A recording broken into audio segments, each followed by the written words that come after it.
When you have to shoot, shoot. Don't talk. Keep that in mind, that quote. Famous quote from an iconic movie, an iconic Western.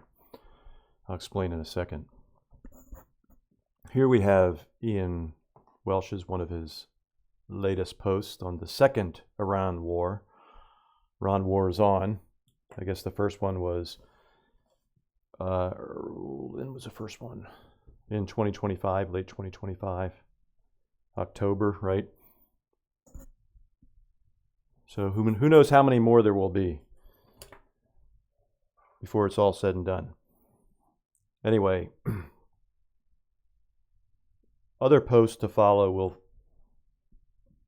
dive further in depth into this, but I want to point this out first. So this is going to be a short video. But here, Ian gives an update and says Iran has confirmed Khamenei is dead. This is laughable in my opinion, okay? Because the West, Americans in particular, Trump administration and the Pentagon announced that they had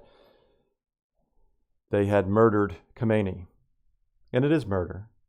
Let's not say killed. It's murdered, right? If that happened to Trump, we would say murdered. So they murdered. They murdered Khamenei, the supreme leader. So I always found that laughable too, supreme leader. And the only way to top the supreme leader is to have the supreme leader, right? And the only way to top that would be to have the supreme leader. Where do we stop with that? The supreme leader. How about leaders just leader? Anyway, Iran has confirmed Khamenei is dead. Now, what's ironic and funny about this is Ian, and well, I'm not trying to bash on Ian, I'm just saying I agree with a lot of what he has to say. I do. I really do. Despite the trolls in his commentary that like to think they're bullying me, but as if I really care. But I agree with the majority of what he says, probably 85%. I just don't agree with his cheerleading of other despotic regimes. Okay, I don't.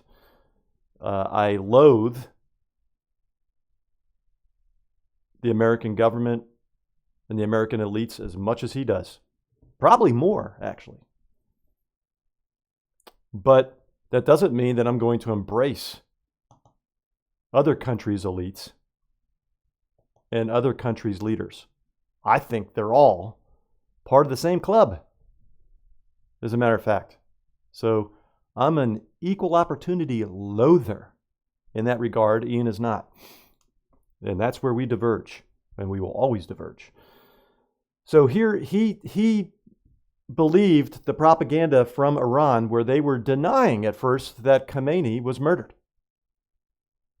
Just proving once again what liars they are. I don't know how long they thought they could get away with this, lying about Khamenei dying or being executed and murdered. How long they think that was going to fly? Why would the Americans have been so confident about it, and the Trump administration have been so confident about it as to put it out there only for it to be refuted later? They knew. The Trump administration knew for certain that Khamenei was murdered. And I would dare say the Iranians did too. And yet they lied about it at first because that's what they're like. They're just as much liars as Donald Trump is, for Christ's sakes. Come on, there's no good guys in this equation. But anyway, Ian had a fall for it. So now he's like, Iran has confirmed it. Well, they're liars, Ian. So even if I don't care whether they confirmed it or not, they're freaking liars. They lied about it at first. They could be lying about it now. Who knows? They're just liars. Their confirmation doesn't mean jack shit to me. Nor does Trump's confirmation. Khamenei's murdered. Or is he? Was he put on a flight to Russia too? Who knows? Right? Who knows? I mean, the fog of war, you want to talk about the fog of war these days, at least in the Iraq war, they had embedded journalists and stuff like that, and you could see some of the action. You can't see jack shit now. Nobody knows what to do with this in the mainstream press or the quote-unquote alternative press, which is really just a division of the mainstream press these days.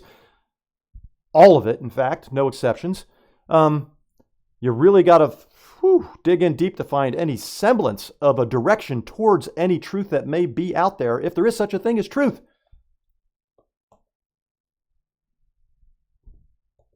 But the mainstream press, alternative press, same thing. They are hard pressed for any kind of information on this. They don't know what's going on in Israel. They don't know what's going on in Iran because there's always a blackout in Iran. Censorship galore. Same thing with Israel, though. Same thing with the entire Middle East, even though Iran is attacking the entire Middle East, allegedly. And same thing here in America now. No more embedded journalists, people saying, oh, this seems so familiar. It's like the Iraq War. No, it's not. This is not anything like the Iraq War. For starters, in the Iraq War, George W. Bush went out of his way to make sure that he got people coming along with it, including NATO, and he got everybody behind it. And he went through this elaborate process to get Congress to approve it, and by lying, but got Congress to approve it. None of that has happened with the Trump administration. This has all been unilateral, and it's been unilateral in the sense that it's at the behest of Israel and Netanyahu. Because they know how to work Trump, baby. As if that's a difficult thing to do, right? A demented narcissist? That's not too difficult to work somebody like that. Everybody's working Trump. Anyway, so, yeah, Ian, this is where you show you're not objective, dude.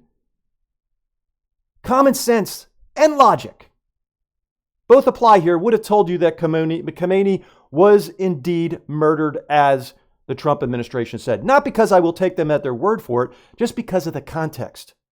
The context is the confirmation, not the Trump administration's word. So anyway, I thought that was, ironic. Anyway, I responded several times in this thread with various commentary, but this is the first commentary because you know me, I'm going to point out irony everywhere it is, and it's so easy to do. It's like picking ripe apples from an apple tree, right? In an apple orchard, full of them. Irony abounds. And this is just yet more irony. And you got to point this stuff out because it's so juicy. It's a delicious, really ripe, delicious, juicy apple. And so I said this. I gave a Facebook link. And here's the Facebook link. Here's what the link is to, all right? So this is from July 10th, 2025. I remember this distinctly because I remember my reaction at the time was, well, hell yeah, why don't you do it? So here it is. In an alarming and provocative remark, Mohammad Javad Larijani, a former top advisor to Iran's supreme leader Ayatollah Ali Khamenei, has hinted at a potential Iranian strike on former U.S. President Donald Trump, alluding to a possible drone attack while he relaxes at his Mar-a-Lago estate in Florida. Trump has done something so that he can no longer sunbathe in Mar-a-Lago, because while he's lying down, a micro-drone might target and strike him right in the navel.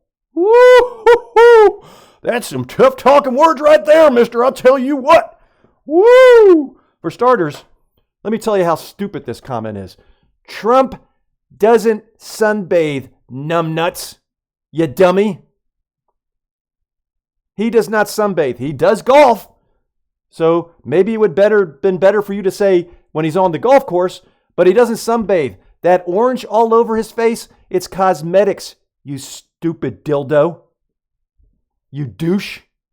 Get it right. So then, of course, Wyon, whatever that is, I don't know, but they saved the quote, so that's why I've gone to them. Iran planning to kill Trump? Drone might hit Mar-a-Lago remark raises doubt. U.S. President issues 3-word reaction. I don't even care what his reaction is. Anyway, here's what my reaction to it immediately was. Well, I'll tell you what my reaction was. Let's read the comment. I said, I'm still waiting for Iran to make good on this threat. And it was a threat. And it was issued July of 2025, and here we are more than 6 months later, and Iran is about to be decimated and become a failed state. It's in process. And we're going to discover this. We're going to discuss this in depth a little further on in another video to follow. So I don't want to give it all away right now, but I will, I dive into it.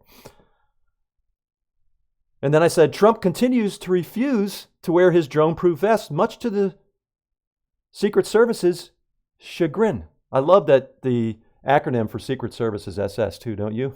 That's so appropriate, considering we're pretty much being run by, as J.D. Vance said, a modern-day Hitler and a fascist regime, of which J.D. Vance is now part of. Once again, irony abounds. So then I said this too, and this is tongue-in-cheek, folks.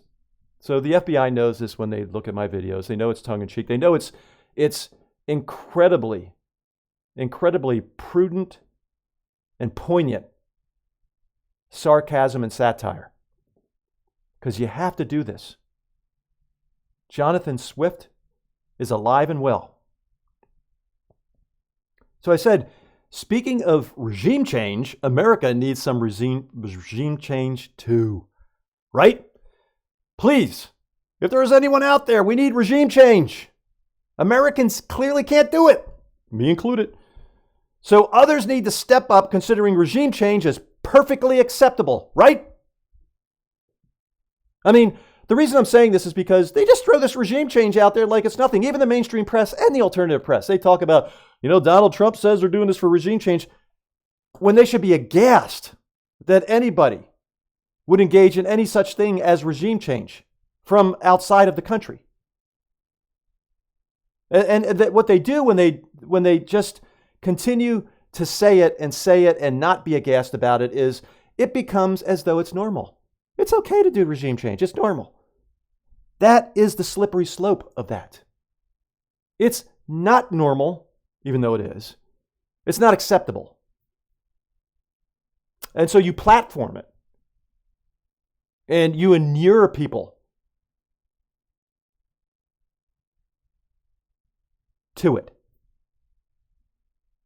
The press does this regularly with so many things.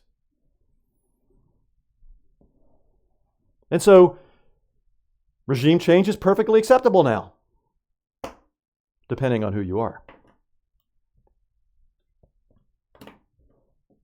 The way I look at it is, okay, you want it to be perfectly acceptable. Well, then what's good for the goose is good for the gander. I'm equal opportunity.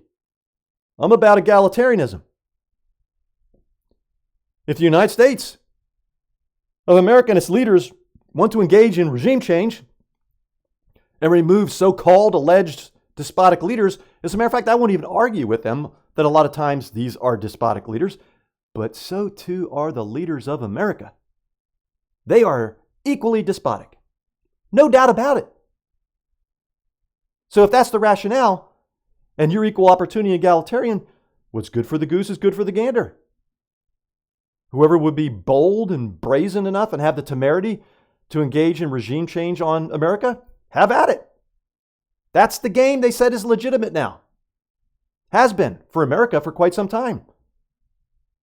To go around the globe regime changing. But like I said, tongue in cheek. That's not going to happen. Clearly, it's not going to happen. Right?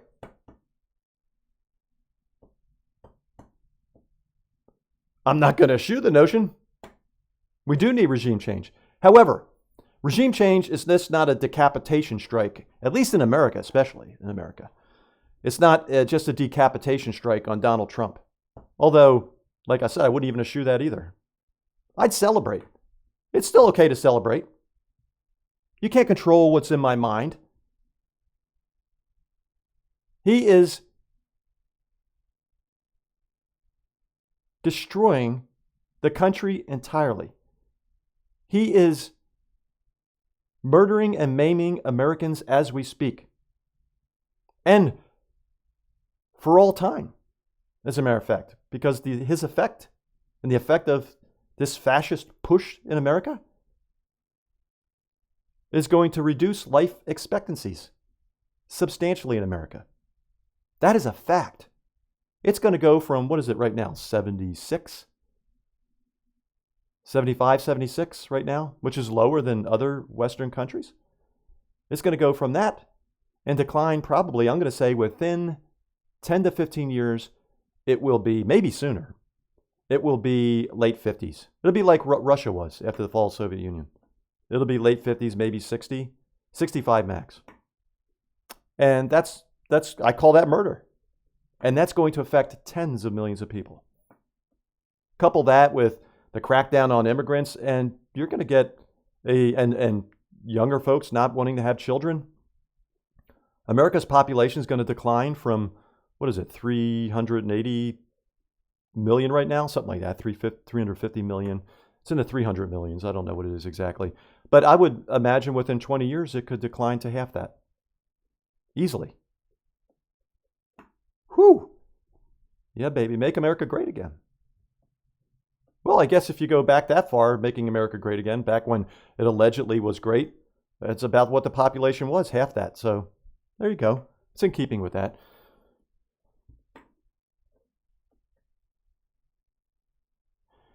Anyway, yeah, still waiting for Iran to make good on that threat. It reminds me of this famous clip from The Good, the Bad, and the Ugly. Best Western ever, by far. Nothing comes close. Nothing. This movie was so excellent on so many levels, and philosophically and sociologically, I loved the way it represented the Civil War in the United States. What a great perspective. It was a fantastic perspective on the Civil War. And so many witticisms that I have gleaned from this. And one of them was this scene. I'm not going to play it because I'll get a copyright strike for whatever reason. Even though I play a small little teeny portion of this clip, I would get a copyright strike. But I can't get a copyright strike if I just show you. I'm going to set the scene up for you. In this scene, this guy Tuco, who's a great character. Eli Wallach is masterful in this movie. He's better than Clint Eastwood in this movie. They're all good. They're all great. The good, the bad, and the ugly. Clint Eastwood's the good. Tuco's the ugly. Forget the guy's name that did the bad, Angel Eyes. But he's great as well. He plays his character to perfection, just as Tuco. Just as Eli Wallach plays Tuco to perfection. Well, in this scene, Tuco is just a sleazebag, okay? And Tuco will do anything to survive, and he's a greedy scoundrel, but he's not as bad as Angel Eyes. He does have some semblance of a conscience, but, you know, he's a sociopath somewhat. He's higher on the scale because of his upbringing and, you know, being raised a poor peasant and the path he took in life. Anyway, this scene, Tuco's in a bathtub. He knows that he's being pursued. So he's in a bathtub and he's taking a bath. And he has his gun with him in the bathtub. Now, I didn't know that guns could shoot if they were wet like this, but apparently in the movies anything's possible. So he has the gun underneath the suds in the bathtub.